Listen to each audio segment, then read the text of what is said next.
యెహోషువ రాసిన గ్రంథము 24వ అధ్యాయము 14వ వచనం 15వ వచనం మనం చూసుకున్నట్టయితే here there is a story behind this.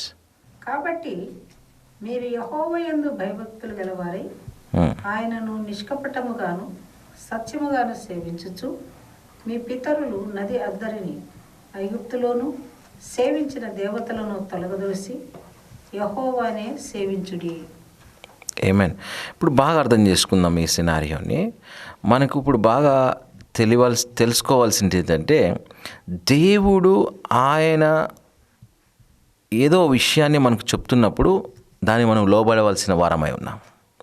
కానీ ఇజ్రాయెల్ ప్రజలు ఏమవుతున్నారంటే ఆ మాటకు లోబడకుండానప్పుడు దేవునికి దూరం అవుతూ ఉన్నారు.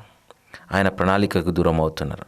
ఆయన ప్రణాళికకు దూరం అవ్వడమే కాకుండా వారు విగ్రహాలను పూజిస్తూ ఆ విగ్రహాలను దేవతలుగా అమలుచుకొని వాటితో